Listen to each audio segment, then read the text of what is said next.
대외연 확대를 위해서 스스로 이제 그런 남원정이라는 개혁 세력의 어떤 타이틀을 스스로 반납할 때가 됐다. 그리고 더 많은 사람들과 함께 이제 명분을 가지고 목소리만 내는 게 아니라 실제로 그런 명분과 목소리를 현실화할 수 있는 힘과 세력이 필요하다. 그러기 위해서는 역설적으로 남원정이라는 타이틀이 걸림돌이 된다. 천신정의 이 분화의 모습은 좀 아름답지 못했죠. 그러나 남원정의 스스로의 이 창조를 위한 해체는 제가 볼 땐 미래를 위해서 더 큰 투자가 될 수 있다고 생각합니다. 그리고 그 남원정의 타이틀을 이어가는 소장파의 이제 몫은 새로 들어온 새로운 그 우리 후배 초선 의원들이 충분히 할 수 있고 그러면서 그 역할은 이제 그분들이 할 때가 됐다. 이런 생각을 합니다. 한나라당 같은 경우에 한나라당의 집권을 위해서 과연 어떤 쓰임새나 이 목적이 있느냐. 여기에 이제 항상 고민을 해야 될 것 같은데 그런 차원에서 한나라당의 집권을 위해서 예를 들면 이 소장파라고 할지 이제 소장파를 벗어난 이제 당의 개혁 세력을 할지 이런 사람들이 어떤 역할을 할지에 대한 고민이 이제 필요한 거죠.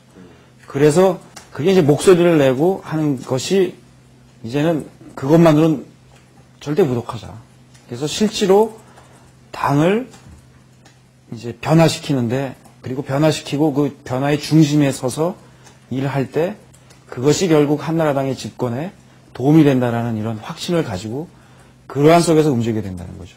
그런 의미에서 뭐 당직을 하던 아니면 내년에 무슨 전당대회에 도전을 하던 또는 뭐 어떤 그 단체장에 도전을 하던 아니면 또 다른 역할을 도전하던 아니면 역할을 하지 않고 백의종군을 하던 그런 역할들이 결국은 궁극적으로 집단적인 힘으로 당을 바꾸고 그래서 집권할 수 있도록 하는데 도움이 되느냐 안 되느냐 그런 차원의 이제 준비와 행동을 해야 될 때라고 생각합니다. 경기지사 출마 얘기를 많이 듣고요.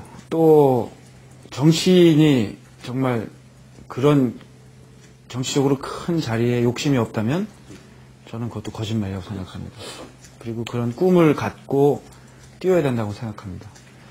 그러나 이 정치인이 항상 아까도 말씀드렸지만 과연 내가 출마한다고 했을 때 그것이 크게 본 국가 또 경기도 도민들에게 얼마나 많은 이 삶의 질 향상을 줄 수 있느냐 그런데 도움이 되는 사람이냐라는 자기 성찰을 해야 될 것 같고요. 그 다음에는 역시 한나라당의 집권에 과연 도움이 되는 그러한 행보냐 이런 고민을 해야 될 것 같은데요. 그런 의미에서 지금 논의가 거꾸로 되고 있다. 지금은 예를 들면 어떤 개개인 누구가 도전을 하느냐, 어떤 말을 하느냐가 지금 부각되고 있고, 어떤 행보를 하느냐, 뭐 출판기념회를 한다, 뭐 거기에 뭐 2,000명이 모였다, 거기 가서 빅3가 와서 축사를 한다, 뭐 이런 게 지금 한나라당의 뉴스란 말이에요. 근데 그거는 저는 옳지 않다. 지금은 정말 아까 말씀드린 대로 한나라당의 갈 방향이 뭐냐, 그리고 집권을 하기 위해서는 어떤 일들이 필요하냐, 그런 논의가 되고, 그러려면 그럼 거기에 맞는 후보가 누구냐, 이런 논의의 차원이 가야 되는데 지금 뒤바뀌어 있다는 거죠. 그래서 저는 지금 한나라당의 예를 들면 서울시장, 경기도지사 후보의 싸움을 보면 국민들이 좀 정말 배부른 밥그릇 싸움하고 있다. 열린우리당이 지금 인기는 바닥입니다만 살기 위한 몸부림을 지금 하고 있는데 거기에 비하면 너무 오만한 것이 아니냐는 그런 평가를 받을 수 있다고 보거든요. 아주 사람들 눈을 찌푸리게 하는 이런 싸움이 있어요. 보통 사는데 그게 그 중에 아주 눈 찌푸리게 하는 싸움 중에 제일 큰 게 저는 이 부잣집 유산 다툼하는 것처럼 저는 눈살 찌푸리게 하는 게 없다고 보거든요. 근데 한나라당이 지금 자칫 그 시장이나 도지사와 관련돼서 이 부잣집 유산 싸움하는 것처럼 비춰지는 게 아니냐. 저는 그런 생각을 하거든요. 지금은 과연 이 집안이, 가문이 어떻게 과연 사회에 봉사하고 또 어떤 모양으로 가느냐에 대해서 논의를 하고 그런 가운데서 그럼 예를 들면 뭐 유산을 어떻게 나눈다든지 이런 얘기가 돼야 되는데 거꾸로 가고 있다는 거죠. 그건 눈살을 찌푸리게 할 수 있거든요. 아직까지는 뭐 싸움이 무슨 뭐 상대방을 헐뜯는 데까지 가진 않지만 자칫 과열되다 보면 그럴 수도 있다고 보고, 그런 의미에서 지금은 당이 가야 될 방향이나 이런 걸 논의할 때가 아닌가 싶고요. 대권 후보에 대해서는 영입하라고 얘기하고, 예를 들면 내가 나간 이런 게임에서는 영입 안 된다고 한다면 저는 이거야말로 정말 극단적 이기주의를 비칠 수 있고, 그런 의미에서 저는 무조건 영입이 다 좋다는 건 아니지만, 예를 들면 어떤 분이 와서 정말 민생 경제에도 도움이 되고 또 외연 확대를 통해서 한나라당 집권의 가능성을 높일 수 있는 사람이 있다면 저는 그러한 영입의 가능성을 열어놔야 된다. 그런 의미에서 지금 너무 과열돼 있다. 그러니까 외부에서 오는 분들이 지금 막 한나라당 안에서 누가 하겠다 하는데 거기 들어와서 영입해서 한번 도전해보겠다는 얘기를 할 수가 없는 구조가 돼가고 있거든요. 저여저여 하는 분위기를 좀 당분간 좀 자제할 필요가 있다고 보는 거죠. 저여저여 하는 분위기 속에서 못 들어오거든요. 그러니까 저는 당분간 좀 뭐 한 1월 중순 정도 이후까지 한 달 반 정도는 정말 외부의 영입에 대한 논의를 터놓은 상태에서 앞으로 한 달간 정도. 예, 그리고 자기들 준비하는 건 전 해도 좋다고 봅니다. 그러니까 예를 들면 뭐 개별적으로 사람 만나고 뭐 이런 거야 뭐 어떻게 막을 수는 없지만, 뭐 대규모 행사를 통해서 언론에 이제 뭐 이런 세몰이 행사를 한다든지 이런 게 너무 지나치게 부각이 되면 오는 사람들 못 온다. 못 오죠. 예. 아, 그건 전혀 아니에요. 나보다 더 훌륭한 사람이 있다고 하면 그거는 이 당과 경기도를 위해서 그 기득권을 포기할 자세가 돼 있어야 되는 거 아니냐. 그런 마음의 자세가 서로 필요하다는 거죠.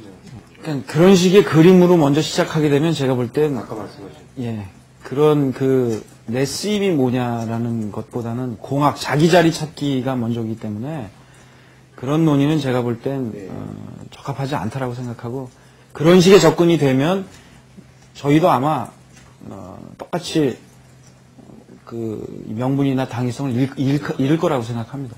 40대 기술원이라기보다는 우리는 연령을 가지고 자르는 건 안 맞다. 저는 이 개혁 세력 기술원이라면 오히려 어울리는 것이 아니냐. 그래서 한나라당의 집권을 하기 위해서 어떤 세력이 당의 중심에 서야 되는지, 그래서 그 중심에 서는 세력은 역시 중도개혁 세력이 돼야 된다. 그래서 예를 들면 중도개혁 세력 기술원이나 이런 건 저는 필요하다고 봅니다만, 나이를 가지고 자르는 건 안 된다. 그 얘기는 뭐냐면 그러니까 예를 들면 남원정이 스스로의 외연을 넓히기 위해 스스로 이제 발전적으로 해체해야 된다라는 각과 맥락이 같죠. 예를 들면 40대 기술원 해봐야 누가 있어요. 한나라당 안에서 뭐 손에 꼽히는 뭐 남원정을 포함해서 몇 명에 불과할 텐데, 그럼 또 결국은 니네들이 주창하는 건 니네가 해먹겠다는 거 아니냐.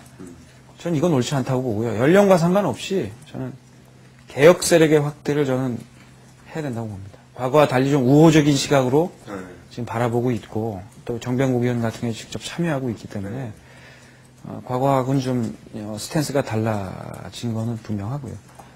근데 그건 뭐 대표의 개인적인 박근혜 대표에 대한 개인적인 어떤 호불호의 변화라기보다는 저희가 이제 쭉 경험을 통해서 한나라당 안에 있는 좋은 후보군들이 있잖아요. 그 후보군들이 저희가 견지하는 원칙은 어떤 후보도 대사론에 휩싸이면 안 된다. 또한 어떤 후보도 상처받고 용도폐기 돼서는 안 된다. 새 후보. 일단. 뭐 한 세 후보, 예, 세네 후보가 어떤 후보도 용도폐기 돼서는 안 된다.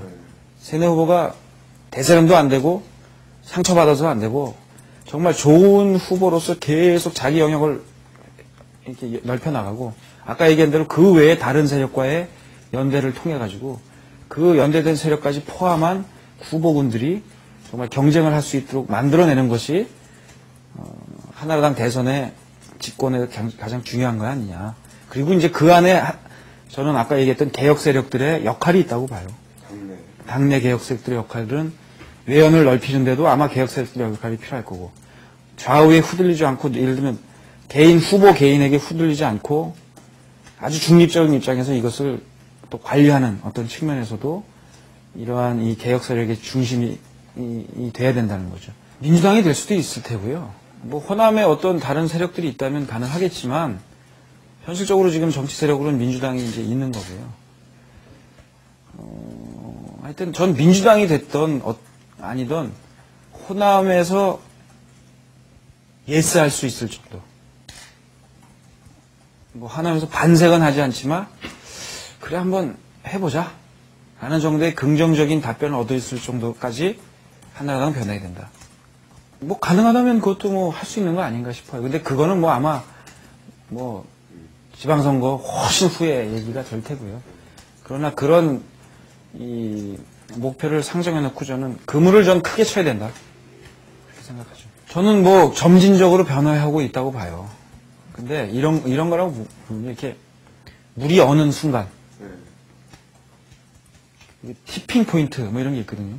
이게 점진적으로 변하는 것 같지만 물은 어느 순간에 빙점이 되는 순간에 확 얼어버리거든요.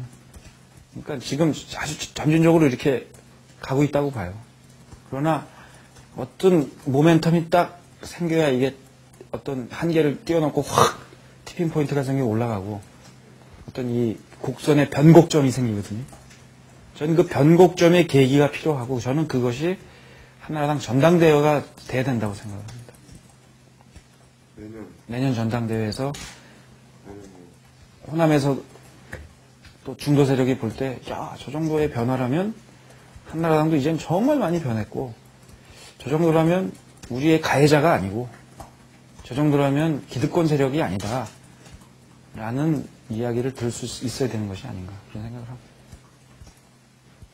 전 그걸 해내느냐 못해냐가 대선의 승리에 굉장히 중요한 관건이다라고 보고 대선까지 가장 중요한 이벤트는 내년 전당대회의 한나라당의 변화의 모습이다.